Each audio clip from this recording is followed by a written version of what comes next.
ជាមួយនឹងមហាវិថីថ្មជើងចាក់ទៅមកក្នុងកម្មវិធី Only Say Challenge បាទសប្តាហ៍នេះយើងទៅស្វែងរកអ្នកណាដែលពូកែឆ្លើយនឹងសំណួររបស់នាងខ្ញុំដើម្បីទទួលបាននូវកាដូដ៏ស្រស់ស្អាតពីនាងខ្ញុំអូខេបងប្អូនអរគ្នាតោះទៅរកទាំងអស់គ្នាសួស្តីអូយភ័យម៉ែមកនេះហើយមកយូរនៅមកយូរហើយមុនហ្នឹងទៅឈរជ្រកភ្លៀងនោះណាជីទូវិញអត់ខ្លាចទេអត់ហ៎អូយខ្លាចមែនតើណាអូខេឥឡូវបងចង់មកលេង challenge មួយឯងមួយហើយសួរសិនរៀនថ្នាក់ទីណានេះខ្ញុំឆ្នាំទី3ចុះយើងស្គាល់ពីប្រវត្តិសាស្ត្រក៏ដូចជាស្គាល់អ្វីដែលនៅក្នុងប្រទេសកម្ពុជាបានច្រើនណាស់អញ្ចឹងសំណួរទី1ទៅដល់បងស្រីហើយសំណួរដែលស្រួលងាយស្រួលបំផុតតែម្ដងគ្រាន់តែយើងកាត់មកបាច់គ្រូបរៀនយើងឲ្យដឹងពីសំណួរហ្នឹងហ្មងតើប្រទេសកម្ពុជាមានខេត្តរាជធានីនិងក្រុងប្រមាណមានរាជធានីខេត្តក្រុងប្រមាណដែរ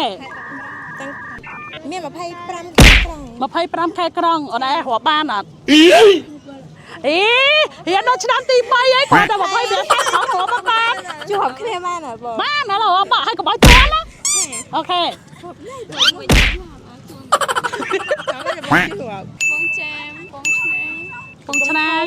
បងឃ្មុំតឹងថាងបងមានជ័យដូគិរីរតនគិរីបាត់ដំបងពោធិ៍សាត់កពត11សានុខេត្តកណ្ដាលឥឡូវបងខេត្តកណ្ដាល13កុំភ្លេចទីក្រុងភ្នំពេញគេហត់ដែរហើយទីក្រុងភ្នំពេញគេរាប់ទៅថ្ងៃតែវិហារ16 14 15ហើយអូយពេលចឹងនៅសៀមរាបសៀមរាប17បៃឡាន18កកង19ស្វាយរៀងបៃវែង20កចា21អង្គរស្ពឺ22តកែ23បាយប៉ែរ៉ាំអូខេឥឡូវចង់និយាយថាបងអូនស្រីគួរអត់ត្រូវហើយក៏ប៉ុន្តែដោយសារតែយើងសួរគាត់ចោះឡើងទៅក៏យើងវិញក៏ប៉ុន្តែឥឡូវនេះគេថាត្រូវហើយក៏បងមានរង្វាន់ជូនទៅដល់បងអូនស្រីដែរក្នុងកម្មវិធី Only Say Challenge អូខេនេះគឺជាកាដូពី Only Say Challenge ណាអូនណាហើយកុំភ្លេចជួយ Subscribe ក៏ដូចជាជួយ Like ជួយ Share បងមួយផងណាអរគុណច្រើនសង្ឃឹមលើកក្រោយបានលេងមួយគ្នាទៀតអរគុណសួស្តីខ្ញុំលេង Challenge មួយបានអត់ឃើញមុខមាននិស័យដូចថាឃើញតែស្អាតដល់មានសង្សារនៅអូខេឥឡូវយកបានហើយជាមួយអ្នកលេង Challenge របស់ខ្ញុំក្នុងកម្មវិធី Only Say Challenge ចង់ដឹងថាប្រុសស្អាតនេះគាត់នឹងឆ្លើយសំណួរខ្ញុំត្រូវដើម្បីយករង្វាន់ពីខ្ញុំអត់អូខេសំណួរគឺថាស្រួលមែនតើចង់ដឹងថាតើព្រះបរមរាជវាំងនៅខាងមុខនេះសាងសង់តាំងពីឆ្នាំណាអរគុណសម្រាប់សំណួរស្រួលបំផុតដឹងអត់មានចម្លើយខ្លះអត់បងចម្លើយអូខេមានចម្លើយឲ្យ3ឲ្យរើសចាមានចម្លើយទី1គឺ1868ចម្លើយទី21866និងចម្លើយទី31865ជ្រើសយកចម្លើយទៅណាយកចម្លើយទី3 1865គាត់ថាត្រូវខុសអត់អញ្ចឹងបងប្អូននៅក្នុងវីដេអូមួយនេះបងប្អូនណាដែលដឹងថាព្រះបរមរាជវាំងកសាងនៅចាឆ្នាំណាអាចកុំនៅក្នុងវីដេអូនេះបានក៏ប៉ុន្តែចង់ប្រាប់ប្រដៅថាខុសហើយអរគុណតែខុសក៏យើងមានកាដូឲ្យដែរអូខេបងប្អូនទាំងអស់គ្នាសម្រាប់ចម្លើយដែលត្រឹមត្រូវគឺចម្លើយទី2នៅឆ្នាំ1866អូឆ្លើយប៊ីត្រូវកុំអីត្រូវបានរង្វាន់ធំបានអរគុណច្រើនអរគុណសួស្តីបងបាយអ៊ីមបាយឆ្វៃដែរមកសេនិចបងមកសេនិចឲ្យបងហ្វីនីចេះហ្វីនីអូខេឥឡូវឲ្យចាំយូរហើយចូលសំណួរមួយបងស្គាល់វត្តភ្នំអត់បាយដែរទៅអត់សំណួរពាក់ព័ន្ធជាមួយនឹងវត្តភ្នំចង់ដឹងបងថាតើវត្តភ្នំកសាងតាំងពីឆ្នាំណា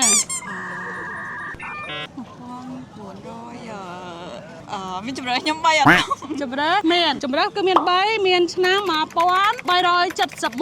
1372និងឆ្នាំ1373បងឯងនៅបានចម្លើយមួយ1372 ច្បាស់អត់ច្បាស់71អត់ដឹងថាច្បាស់ណាចាឥឡូវនេះគឺថាចូលរួមសោកស្ដាយ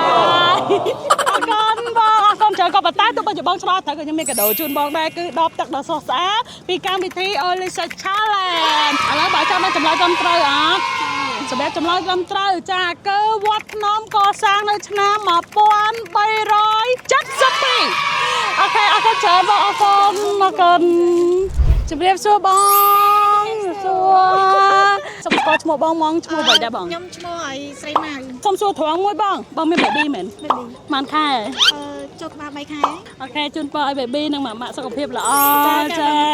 ហើយឥឡូវនេះបងមកខាងនេះមកភ្លោះទៀតបងវ៉ាវតែយើងមើលដឹងនៅថាស្រីឬក៏ប្រុស នៅ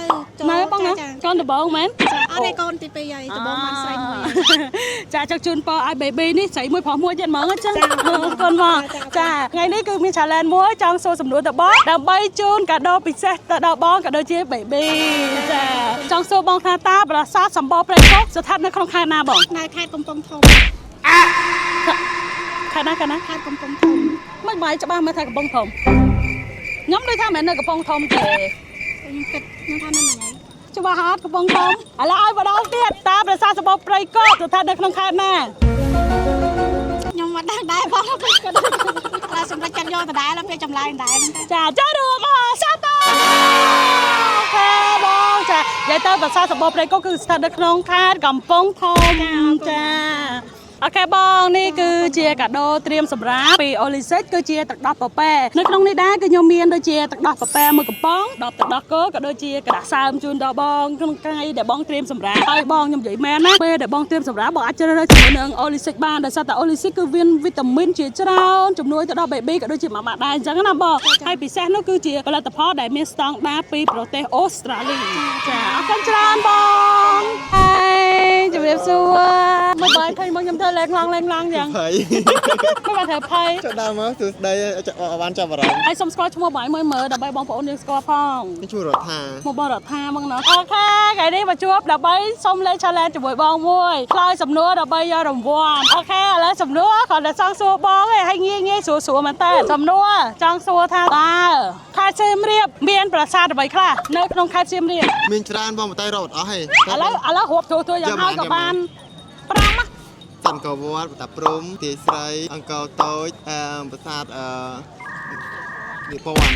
នេះពន់ ត្រូវបងត្រូវអូខេអរគុណចាអរគុណច្រើនបងជា10ទឹកដ៏ស្រស់ស្អាតជូនទៅដល់បង ដល់ទាំងជូតហ្មងជូតអ្នកសួរអញ្ចឹង អរគុណជំរាបសួរប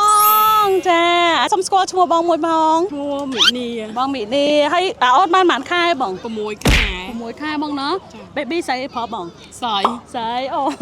ស្រីដល់តែស្អាតដូចបាមីអញ្ចឹងចាហើយថ្ងៃនេះដើរមកអ្នកដែរបង មួយកូនមួយបងមួយ ចឹង ប្តី ហើយឥឡូវអត់វែងឆ្ងាយក៏បានរំខានបងចង់លេងនឹងសួរសំណួរទៅបងដើម្បីបងឆ្លើយដើម្បីបានកាដូពីខ្ញុំសំណួរគឺថាស្រួលមែនតែជូនទៅដល់បងអត់ពិបាកទេចង់ដឹងថាតើបងស្គាល់ប្រាសាទព្រះវិហារ គោ ស្គាល់បងណាបងធ្លាប់បានទៅហ៎ អត់ដែរ អត់ដែរទៅទេឥឡូវបងចង់ទៅហ៎ ចង់តែបើមានពេលតនេះចង់ទៅ ចង់សួរបងថាតើប្រាសាទព្រះវិហារហ្នឹងស្ថិតនៅក្នុងខេត្តណា ខេត្តព្រះវិហារ ច្បាស់អត់មិនបានច្បាស់ មានអារម្មណ៍ថាព្រះវិហារដូចគ្នា អូខេចាលោកអសាទរដល់បងស្រីចាប្រាសាទព្រះវិហារគឺស្ថិតនៅក្នុងខេត្តព្រះវិហារក៏ប៉ុន្តែស៊ីបងស្រីលេចាបងនេះគឺជាកាដូពីខាងអូលីស៊ី challenge ចានៅក្នុងកាដូនេះដែរគឺមានដូចជាទឹកដោះប៉ប៉ែกระดาษតាមនិងកំប៉ុងទឹកដោះគោគឺជាឈុតត្រៀមសម្រាប់ជូនបងអញ្ចឹងណាបងអរគុណច្រើនបងចាសុំស្គាល់ឈ្មោះបង សុផានី សំខាន់នេះបងណាសុំសួរមួយមកបងបានប៉ុន្មានខែហើយ 2 ខែបងណាអរគុណបងអូខេឥឡូវអត់ចាំឲ្យបងចាំយូរឯងលេងហ្មងតើកុំឲ្យបងប្រុសគាត់ចាំយូរពេលបងប្រុសស្ដាប់ខ្ញុំចេះចេះលេងបងអរគ្នាបងស្គាល់ច្បាស់ហេពីទីក្រុងភ្នំពេញ ស្គាល់ហើយបងនៅមករៀនហើយនឹងមកនៅចូល10ឆ្នាំជាងអី ចុះកណ្ដាលទីក្រុងភ្នំពេញយើងគេហៅអីគេដែលនៅចំណុចកណ្ដាលទីក្រុងភ្នំពេញណា ខាងដូនពេញភ្នំដូនពេញហ្នឹងអីបង ភ្នំដូនពេញវត្តភ្នំហ្នឹងតែអីបងចាអញ្ចឹងចង់ដឹងថាតើវត្តភ្នំកសាងតាំងពីឆ្នាំណាមកបង ធ្លាប់រៀនដែរតែផ្លេចឲ្យយូរហើយតាំងរៀនណាវិទ្យាល័យ អញ្ចឹងហ៎ក៏ប៉ុន្តែខ្ញុំមានចម្លើយឲ្យបងរើសដែរចម្លើយនោះគឺឲ្យបងរើសគឺមាន3ចម្លើយទី1គឺឆ្នាំ1371ចម្លើយទី2ឆ្នាំ1372និងចម្លើយទី3ឆ្នាំ1373 ឆ្នាំ1373ហ៎បង 1373 ចា គាត់ថាត្រូវអត់ហើយរើសម្ដងទៀត អាហ្នឹងឯង1373 1373មែន ចា ច ចូលរួមសោកស្ដាយក៏ប៉ុន្តែដោយសារតែបងស្រីគាត់មានលក្ខខណ្ឌគឺថាគាត់មាន baby ត្រូវនឹងគាត់សប្បាយខ្ញុំអញ្ចឹងទោះបីជាបងឆ្លើយមិនត្រូវក៏ខ្ញុំមានកាដូជូនបងដែរចាបងនេះគឺជាកាដូជូនទៅដល់បងចាហើយនេះគឺជាឈុតត្រៀមសម្រាប់ជូនទៅដល់បងណាបងណាមានដូចជាទឹកដោះប៉ាប៉េអូលីសេក៏ដូចជាกระดาษសើមនិងដបទឹកដោះគោជូនទៅដល់បងចាហើយចម្លើយដែលត្រឹមត្រូវគឺជាចម្លើយទី2 1372ចា